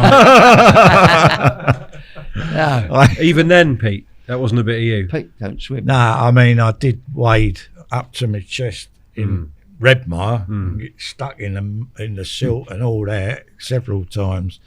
But no, I can't swim. So I think as well though this idea that you're up trees, like you're free lining at fish, you're float fishing at fish, you're very often reacting to what you're seeing rather than just going in a plot, setting up, getting your rods out. But I always remember Redmire. As I said to you, I'd already planned on my way home how I was going to fish it the next trip, and I made up these little 1.5 ounce leads with a little bit of tubing, and the swivel would just nick into the tubing, and I'd cast that, and it was like a semi-bolt rig, like, you know, and I had quite a number of fish on there, and then I don't know whether it was the second season or the third season on there, I was fishing in Kefford's one a day using tiger nuts. I'd put these tiger nuts, there was a weed bed, then there was a gap, then there was a weed bed, and I put these tiger nuts in between the two weed beds. And I've gone up the shallows for the evening, just fucking about, trying to catch something up there. Come back, put me rods out that night, and the next thing, all night, fish rolling over these nuts, like, and I never had a bloody bite, like, and I thought, Jesus, I can't believe that. And I sort of thought about it that day, and I thought to myself, they obviously couldn't, so many nuts there, they couldn't find mine. So I rummaged around in my bag and I found some green foam, and I cut little bits of foam, put them on the hair rig, like, and then put the nut on top, and it just balanced, popped the, and I showed old Jeff Spooner and Dave Goy, remember them? Yeah, I do, yeah. Because they was on the rotor, and they bloody laughed, took the piss out of me when I showed them what I was going to do that night. Oh, fucking hell. Yeah, they didn't laugh anymore. Yeah. And that was the first time I sort of popped up. Do you think they were because Redmire's renowned for being silty, isn't it? I guess. Yeah. they just weren't able to find that in the silt. Yeah, I don't know. Or whether it was just making it more visible over and above the others. It more visible, and interesting. I mean, where so you've got, crucially, you didn't have the hair at Redmire. You did have the hair at Pete, didn't you? And going back, when, like Richie said, Tom said to me, there's 70-20s in here, boy. Well, when I fished there that first year, it became clear to me there was probably 30 fish, maybe 30 20s, you know.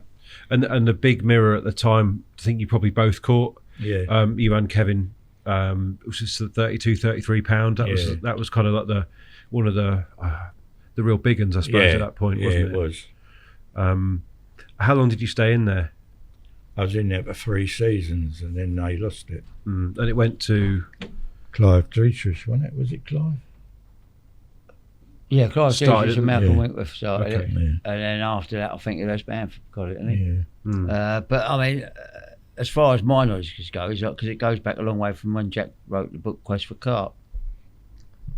The biggest fish in there at that time was the Cruciates. Oh, yeah. At £38. It was caught at best at £38, then £40, and then went up to Cruciates at 51, 6 or 8, whatever it was. But there was no 70-20s in there any time when I was ever there, without a doubt. Do you think its peak was really when it was discovered? When Walker first set foot on that lake, or not? Maybe not the Bob Richards era, but certainly the Walker era. I think for fish over £30, absolutely, without a doubt. Yeah. I mean, Walker weren't the first one to catch a fish over £30 out, but a geezer called Bob Richards was, I think, who Les Bamford knows personally, or was met personally, and so there was 1 or 2 fish caught. And the famously Walker netted a 58, didn't he? That was spawned up fish off the shallows. Spawned up fish, but again, I think at the time there was probably 1 or 2 fish over £35 in that. I'm guessing, I don't know, but for 2 fish out of 10 fish to be 31 and 44, it's quite pretty good out of 10 fish, I would say. And bear in mind that was 30, 40 years before. 50 years ago, 70 years ago. No, before you were on there, I mean. Sorry, Well, 40 years ago before I was on there. Mad. I mean, did you? Lots of people talk about the, Redmire hauntings and the atmosphere. On there. Did you ever feel that, Pete? Yeah, I did. Yeah, a couple of times. I was in the the stumps. I call it the stumps. And it was 1 October or whatever. The ground was frozen, and I was around there. All I had was my bed chair under, because I'd moved in the night. I'd heard fish crashing up there, so I moved from the willow pitch round. Just took my bed chair and a couple of rods, put my bed chair underneath the hazel bush that was there, and put my rods out. Anyway, I had a fish, sacked it, hung my waist sling up, and it was so cold that froze, And I was lying in bed. All of a sudden, I could hear this whoosh, whoosh, whoosh. Oh, before that, I heard, like I thought was footsteps coming along, and I thought, oh, someone's turned up. And then I heard this whoosh, whoosh. There was no one else there. This waist sling that was frozen solid was swinging in the air. And I thought, fucking Jesus Christ. So I got up, grabbed hold of it, threw it on the floor. I thought, that ain't going to move about no more. And another time, I took Robin Dix to fish there. And he was fishing in Keffords. I was fishing in the stumps. One evening, I've heard someone putting boilies out off the dam. And I thought, oh, he's going along to the willow pitch or whatever and baiting up. Anyway, next day I said to him, oh, I heard you baiting up last night. No, it weren't me, he says. I said, oh, right. Anyway, a couple of nights later, or it might have been the next night, I've heard a buzzer going down there. And anyway, I've gone, because he heard the boilies at the same time. So I've gone walking round This is in the middle of the night. Gone all the way round, walked over the dam, past the willow bridge, up to Robin, when I heard this buzzer going, and there was no one else on the lake. Strange, really strange. But, you know, there was something like an atmosphere. Yeah. There was something going on, clearly. Yeah. But I don't think you did have anything. Oh, I shot, had something, did you? yeah, but not a ghost. So what I had was because I was there. My bivvy was there from the end of October to the end of March, right? And after a couple of weekends, I could hear this thing under my sheet, and I had a little wham, whop, whop, whop. Every time this thing was scurrying about. I never killed it because when I was wrapped up my gear in March, it was a little field mouse. It built a little nest and all little runs, all underneath the ground sheet. And obviously, where I never caught it, it lived. So that's the only ghost that I ever had at Redmire. No, that wasn't actually the end of the story at Redmire for either of you, was it? You know, you had your time on the syndicate, but obviously, as you alluded to earlier, Redmire changed hands at various points and ended up with the carp sighting, then later on with Les Bamford. Now, Richie, we've got some pictures of you having gone back, haven't we? That we did show one of them earlier, but there's a couple more as well in the old Richworth T-shirt. Yeah, I mean, I went back several times under the Bamford banner, and as I said earlier, I think I was the only person, to my knowledge, that ever got invited up to the house. And I remember catching the 24-pounder there with Mr. Richardson. Basically, him and his children had come down to visit me, and I was fishing in the In Willow, and the kids were playing about me buzzers, and I'm letting them do what they want to do. I mean, they own the place, you know what I mean?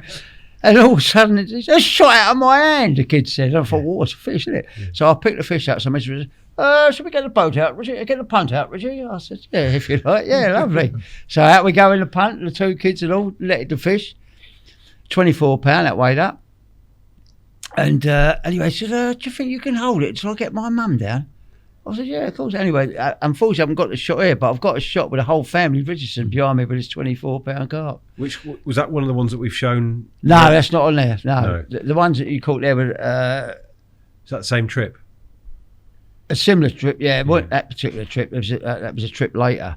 These ones here were on the same trip. I think I had about 8 or 9 fish that trip. And how did it feel to set foot back on Redmire after what had happened to you? Well, because it was lovely, because it still looked the same. I mean, it looks different now because Les has done a lot of work there. I mean, it's had to be fenced and all sort of that sort of stuff. So you don't get that heartbeat when you first get to that track to look down at the dam. You don't see that anymore. All you see is steel gates. But once them gates are open and you're in there, it's still the same for me in a big way. It's not the same as it was, obviously. It never will be.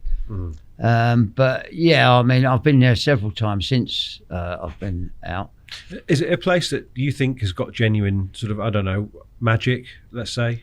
It's got genuine magic for me because of what listen, a lot of anglers I meet today have never heard of Dick Walker or the 44-pounder, and some not even of Chris Yates. Their history is basically what they see on podcasts and stuff like that, which is no big deal as far as I'm concerned. But I go back to when the monks started bringing carp over for their stew ponds so they could eat, not to be fished for, long before carp were ever fished for. So, and obviously yourself, Chris Ball, and other people that go back in history know exactly what I'm talking about. And so when Jack Hilton wrote Quest for Carp, I mean, that was, to me, the Bible of carp fishing, to be fair. Yeah. You know, without a doubt. Most of us at Pete's and I's age will look at that book and say, that's the book to read. But now, obviously, it's different now. I mean, with this sort of stuff, people could just look at TV and think, oh, that's how we do it, blah, blah, blah, blah. When you write books about it, they have to think about what they're doing. But when you see Danny Fairbrass and people out there spotting on film, and then you see them catching fish on film, and you see the fish feeding on film, you've got a different approach straight away. You've learnt so much in so little time. We're definitely going to come back onto this because I want to get your take on what you've seen since you've been up at Norton Disney. And Pete, I know you still fish with good anglers all the time, so let's have a little bit of a chat about what fishing is today. But I'm going to park that. That's in the dim and distant future. I'm going to bring you back to your story though, because I think it links with Redmire still, and that's the the Kent story, the older story, Richie, that you were going to tell about, and it actually links to how Pete got the hair, doesn't it? Oh, right. Well, basically, I can't remember exactly all the details that Pete would remember. What I can remember is this: Bruce Ashby, Roy Johnson, Mike Harris invited us down to the Alders, right, for one weekend, and it was freezing cold. And I arrived before Pete. I've got myself all set up, blah, blah, blah, and them little bivvies that Pete and I made. So it ain't like the stuff you got today. We're all nice and warm, and we didn't have the kind of kit that you got today. And we had the all-in-one suits. They were blue back in the day. They weren't even as thick as this jumper. Anyway, I've seen Pete's van come round, so I thought, right, I'll go and give him an hand with the gear. Anyway, I've got his rucksack on, but it's above my head, like this. Can I get up? Yeah, if you want, yeah. Right. It's above my head, up there. So I said, all right, it's this way, Pete. So I'm walking across, and I went to step across this stream, and then I got stuck in the middle, and of course I've gone into the stream, haven't I? Well, it's slightly different. It was not a log, but like a sleeper across this stream, and there was a willow at 45 degrees, and the top of the bloody thing, he hit it, and he's straight in the stream. So you know. So of course he's laughing, isn't he? Yeah, but I've still got up, took his gear out to where he was going to fish, loaded his gear, right, I'll go and get myself dried out. So Mike Harris popped over to see you and said, where's Richie? He said, he's round the corner drying out. And then Mike Harris popped into me swim. I only got me pants on, freezing cold, trying to dry my suit out on the primers. You know, like the kit we got today. Yeah. And that's why it started snowing just after yeah, that just as snowing well. as well, yeah. Yeah, it was cold. Yeah. So what made them show you the Right, well, the hairy came to me via Colin Swade and Dennis Davis, because they were catching fish out of Longfield, knowing I was on fish. And they just said to each other, look, we better go and show him, like, he's a decent geezer and all that malarkey. So they come round and show me, oh, wow. And then what happened then, the following season, because I got it late in the year, the following season they said, you can't tell anybody. So I didn't. Pete, I think you're the first bloke I actually told. Yeah, well, I remember that weekend, while he's trying to dry himself out, I've gone round, we had a cup of coffee, like, and he said to me, here, I'm going to show you something now. This is what they've been catching. And he had a round green maggot box, and he took the lid off, and there's all these hooks tied with a bit of air on. And I said, you're fucking joking. Did it look outlandish, Pete? Did you believe it? Not at first, no. I thought it winded him up. Like. Well, so basically how it got out from me was that first day at Longfield. I mean, whenever I catch a fish, I'd get a gathering around me. I mean, people used to come to your swim. When you get a fish, other people are right, well, Richie, blah, blah, blah. Anyway, I booked this fish, playing it in. Vic Gillings is there, well, several other anglers. I can't remember everybody that was there. And anyway, none of them had sussed the boilies out the side of the mouth, none of them. So I've netted it. I've gone down, I've looked it in the net, which is unusual. For Vic said straight away, why don't I look at it out? So I just don't look at it, or something like that anyway. And I managed to get the boilie off into my pocket. And basically I've done nothing unnatural other than look at it in the net, which I normally get it out on the way, on the sling, on the mat. Back in them days was Ronald. And so basically I've got the fish out now. I've put the rod up against the bivvy, but thrown the lead inside the bivvy, so the hair rig has gone in the bivvy. And then I've lifted the comment up, blah, blah, blah, took the pictures, blah, blah, blah. And they're all still standing there, aren't they? What's I bleeding to here? Like, I've got to fucking put it out, otherwise they'll think something's wrong. So I was just went in there, put the air on, and I went out, nonchalant, right, if that's the right word, and I cast it back out, and Vic Gillings said, that bait weren't on the hook. I said, of course it was, what are you on about? He said, it fucking wasn't. I said, I'm telling you it was. Anyway, he said, well, reel it in then, shall I? So of course I reeled it in. I said, well, look, you can't tell anybody. And of course it went from one thing to another after that. But that was my bad part of disclosing the earring. And Pete, did you use it from the off as soon as you'd seen it, or did you take a bit of convincing on that? I don't know. I honestly can't remember now, but I mean, I did use it, but whether I used it, I don't think I used it then. Immediately? No. But, because obviously you've been doing really well. Both of you've done really well without it. Yeah. But obviously it comes together perfectly for you in terms of Redmire timing. Yeah, that's right. Yeah. And Rich, did you find it obviously at Save? Presumably that everyone had it. Yeah, I think they did. Yeah, absolutely. Yeah, I mean, by the time I got to Save, everyone knew about it. Yeah, but I mean, I must admit, if I'd have been shown that by someone like Pete that was fishing the same waters as me, not catching more fish than me, we was neck and neck all the time virtually. He'd catch one, I'd catch one, he'd catch two, I'd catch two, whatever. He maintained the bigger fish at the time, but because of our level was very similar, if he'd have shown me, I might have ummed and ahed about it. But when some anglers come on the lake, you don't know, and they're catching fish that you've been fishing for in succession. And when they showed it to me, I said, well, yeah, absolutely. But when I showed it to Pete, I obviously weren't catching fish out, and that's how he couldn't really understand it the so way that's I fair understood. enough. You hadn't seen it with your own eyes at that point. The way I understood it. Yeah. And when you went on to Redmire, was Maddox aware that you had the hair at that stage? Yeah, well, it was out then because, funny enough, I'd been down to Darrenth because I fished Darrenth for years before, and I'd gone down there, I don't know, for a couple of sessions, and he happened to be in the next swim as me, Kevin Maddox. Right.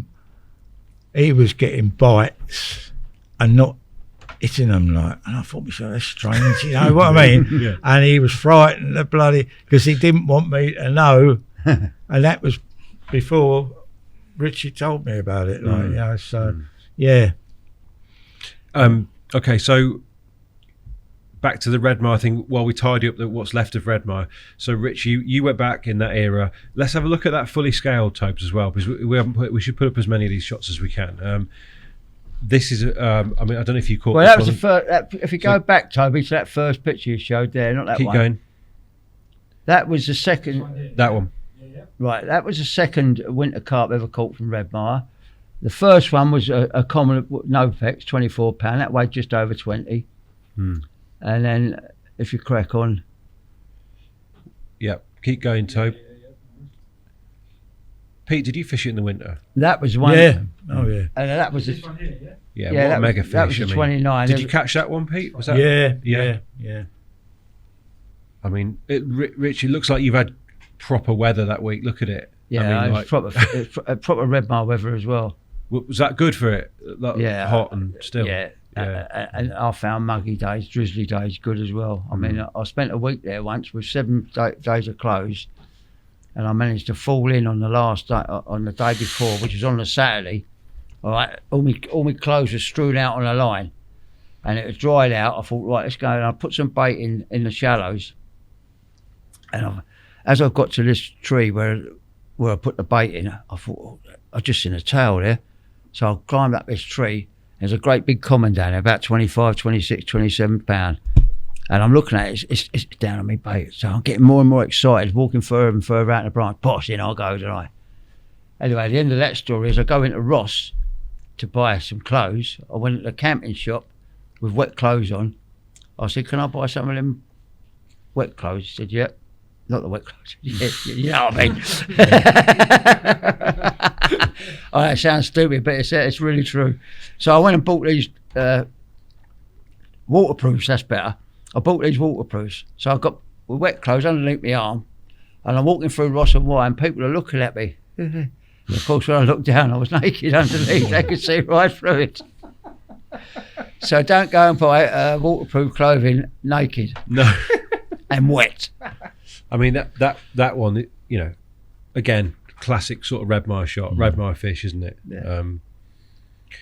And yeah, surely among the best fish that you've, you know, in terms of quality that you fish for. Oh, I mean, yeah. obviously the raspberry fish as well, something else. Yeah. But I mean, that fish, the common, the one that I poached, I mean, best looking fish I've ever caught out of Redmire, them 3 fish without a doubt. And of course, the other ones that you saw, the 23, that brace of 23s. You haven't got the other one there. And you're both. We've got a picture, haven't we? You both went back. Tell me about why you were both back on the day that we've got a shot from here on the dam. Ah, yeah. Right. Well, Pete can tell you this because I can't remember. It was one either there, yeah. either the Carp Society or whoever. I can't remember now, but they were going to plant 2 willows, one for Richard Walker and one for BB. I think it was BB, and they had some brass plaques made, and we was invited down for this celebration sort of thing, and that's where this photo was. That's Ritchie. Next to Ritchie is Jerry Beth Jones, and next to him is Morris Ingham and his wife. There's Fred J. Taylor, Len Arbery, and myself. Pete, that looks like a massive sort of like handy cam you've got there. It was. Is that yours? Yeah. And what? And do you still have the footage? Yeah. Oh yeah. Yeah. Because when I fished there, I never had anything like that. So I went down early, got there before anyone else, and went round and filmed the whole sort of lake, and then I filmed them doing the planting and what have you. And it's interesting to me that you obviously thought enough of that day to take it to think I'm yeah. going to record. Oh yeah, this. that's right. Because I thought, well, it was a bit of history, like, you know what I mean? Yeah. But obviously, them plaques, the willows died. Both of them. Yeah. Oh. And I don't know what happened to the plaques. But no, I've not seen them, and I've been a couple of times, and I don't know where to look. To be fair, they may still be there, mightn't they? Yeah. And is that the original dam rail that was there when you first went to the lake? It did get replaced, didn't it? That famous. When I was there, it was metal. Metal. Yeah. We replaced the dam when I was with Tom Minton with scaffold pole. Yeah. Right, which is what was there when. That's right. Yeah. Now I don't know what. Yeah, they replaced it. Les has brought it all back together now. So because I think there's a shot in your book of Dave Goy literally sitting on the dam, that metal rail with the nude leather, isn't it? Yeah. Great shot. But obviously that's in the interim. I mean, how long afterwards was this photo, do you think, than when you left Redmire? Oh, good few years. So 10 years later or something? Yeah, it's got to be something like that. Yeah. Yeah, it'd be shy of 10 years because I was still fishing. Yeah. That's true. So you were still fishing. This probably I was still fishing, 1990 or something like that? It's probably a bit earlier than 90. It's probably in the late 80s. God, Pete, you were early on the old video cameras then, if this is 80s, weren't you? That must have cost a few bob. He was early on everything, mate. It's not about a video camera. That must have cost a few bob, mate, that kind of thing. Actually, I got it as someone done me a good deal on that. Well, I'm sure you've done a few washing machines done a few favours over the years anyway. So you must have had the most famous Hoover van ever. Well, and Kenny. Yeah. Both, did you Kenny as well? Kenny, you knew when the Hoover boys were about. Oh, that must have been a disadvantage, surely, if you were prospecting. Not when they fucking kept hiding them. I used to always. If it all depends where I was fishing. If I was fishing somewhere where I didn't want people to know, I used to make sure it wasn't. Yeah, but no one else has to think about that, Pete, and you're having to think about it all the time. No. I'll tell you a little story about you and Kenny once. I don't know if it's true. You'd be fishing the north bit of Rageby, but you park your vans on the south side so that people would be looking at the south side. I don't know how true or false that is. I don't know. Do you know what I do want to ask you, Pete? Actually, is the fact you probably more so than anybody, you've got more swims named after you than and carp than anyone. Yeah, it's nothing to do with me. I didn't name them, and I didn't. No, but you got Springate's Point, obviously. Yeah, got a few of them. Yeah. How often were these things actually linked to you? In terms, not that you did it, but you did actually fish there, or you did catch that carp. Most of them. Yeah. So the fish, the fish called Springates in Yovany, the common, you did catch that. Yeah. I presume in the small bit of Yovany. Yeah. Well, I don't know about that. I can't remember. It's probably like £21 or something. I don't know. I know there's one swimming in Taylor Woodrow. It used to be Taylor Woodrow's lakes. I joined that in, bloody hell, 60 something. And there's one in there now, they call Springate. Is there? Terry Hearn mentioned it when he done that, done a video of the tunnels, Yes. Tunnel Vision or something yeah, like that it was yeah. called. Yeah. Mm. But, Yeah, it must be quite nice though. You know, oh, yeah. I mean, because I mean, I feel that's maybe a little bit because you sort of spanned the generations. We're going to talk a little bit, Rich, about obviously the fact that you have quite a big gap in your fishing in the end, don't you? You stopped, but Pete, you moved on into another, mixed with another generation, didn't you? As such, like through the 90s and the 2000s, and a lot of people, you were christened Sir Pete, for instance. A lot of people clearly held you with a great deal of esteem, and stuff got named, didn't it? I guess. But I mean, a lot of the youngsters today wouldn't even know who I am anyway. So, but I mean, I've always been fishing. I mean, I don't know what I don't call myself a carp angler as such now, because I just go out and enjoy my fishing. Like the other day, I was on a lake. I only joined the lake because it's a deep old pit, and I thought it might hold one or two real big perch, and I wanted to go there and fish for some perch. And it's become clear to me now that there's more pike than up, and I don't think the perch are there, but it's full of carp. I mean, the other day I see some carp by this bush, flicked a floater out, hooked it. I didn't have my scours because they was in my bag round the other side, and it was between 25 and 30 pound coming. Really? And that's what I enjoy now. Just I just enjoy fishing, full stop. And let's go there. Actually, I mean, I wasn't going to in this bit, but Rich, let's talk a bit about Pete's brought us a little bit up to date, and no doubt we'll come back to this before the end of what's probably going to be part 2 of this, but. You've gone from the heart of the big carp scene in the 80s through to the early 90s, and now you find yourself in a totally different scene, at the cutting edge of day ticket fishing, I suppose you could call it. Well, yeah, I mean, jeez, it's first podcast I done with Damien, he asked me was it head and shoulders above anything. It's waist high about anything I ever knew, to be fair. I mean, when you go on a bank back in the 70s, 60s, and early 80s. You would see a lake full of anglers, but no one would be doing the same thing. They'd all be doing their little nellies, little lookies, whatever. You'd see very few people fishing at 60 and 70 yards. If you did, you'd see 1 or 2. But these days, their education is basically spotting, long range, blah, blah, blah. I'm not saying they all do it, a vast number do. And the other thing is, like, on day ticket waters, or some, that certain spots are 27 wraps, 23 wraps, or whatever you call them. I mean, they clip up. Have you adopted all of this stuff? No, I've not, and I will not. I'm basically camping. And when I'm catching carp, I'm carping. And there's big gaps between what I'm doing. So sometimes I'm camping, sometimes I'm carping. But I'm very happy with what I'm doing. So you're happy to be camping? I'm very happy to be camping, yeah, because basically, I'm in such a nice environment. I mean, when I look out, I can see nothing but green trees and green leaves, everything. And don't forget, I was alcoholic for 30 years in a council flat.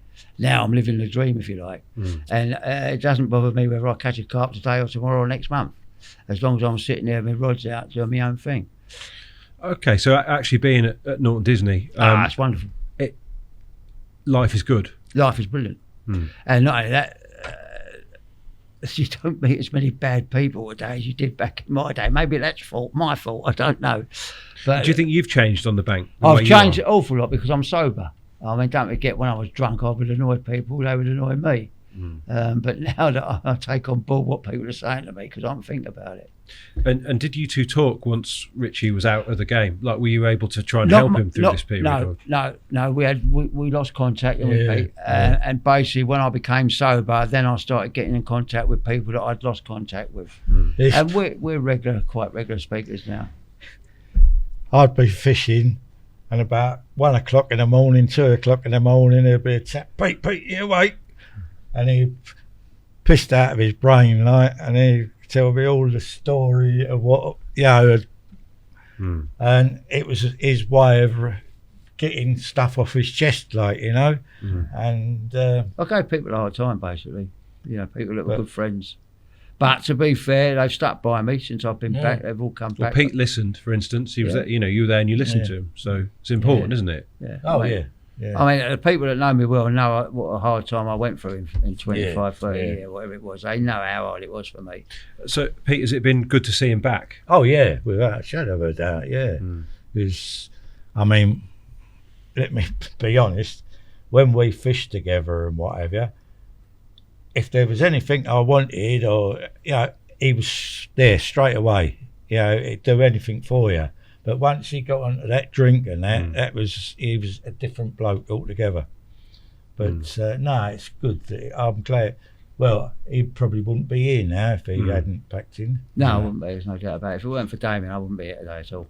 Absolutely not. And Simon Hartop and his sister, of course, and Johnny Merrick and one of a few others. But especially Damien, because he's the one that actually got me proper out. And of course, Danny for giving me all what he's given me, you know. And up at Norton, how is, like, what are the people like? What's the day to day like? It could be for better. you? Family. I mean, I live there now. But I said to him last year, I said, look, I'll give it another year, make sure we're still family. He said, we're family, mate, nothing's going to change. And that's how close we all are. It's wonderful. You know, they're great workers. They really are. They know what they're doing. They're great anglers. Yeah, and if you come to Norton and you don't know quite what to do, you'll know within 10 minutes how to fish, because they'll tell you how to put you straight. And do people come and see you? Yes, they do, yeah. Kind of feel like you should be part of the service. Yeah, I really. feel like a film star sometimes. You know, I think, oh, yes, Ritchie McDonald over there. Oh, yeah, hello, mate. Yeah, it's really great, yeah. And like that, some people get sent to me. Say, Ritchie McDonald's down there, go and see him. Yeah, I saw you in the old blue jacket on the recent open days they've had up there. So, you know, like... Yeah, yes. Car park attendant I was. Yeah, you might think it's funny, but I'll tell you what, do you know the first thing Danny said to me? Whatever you do, Richie, don't tell them any stories before they get to me. Tell them on the way back. Now, listen, guys, we're gonna push on deep into Wraysbury territory. I think. I mean, obviously, Staines was an area that you both fished a lot. We need to talk Wraysbury. We're going to talk a little bit about Con Valley as well, but that is going to be coming in a part two, because as much as we're not trying to set out everything you've done, we could not do that in a podcast. That's not possible. But we do think that maybe stretching it into a part two would be worthwhile. So that will be probably the next thing, Tobes, That'll that be out people next see after this one. Yeah. So, but yeah, stay tuned. Maybe next time we're gonna go deep into big pit fishing. All right, okay. Go and make yourself a nice cup of tea, that's what I'd say. Sounds like a plan. The Thinking Tackle Podcast.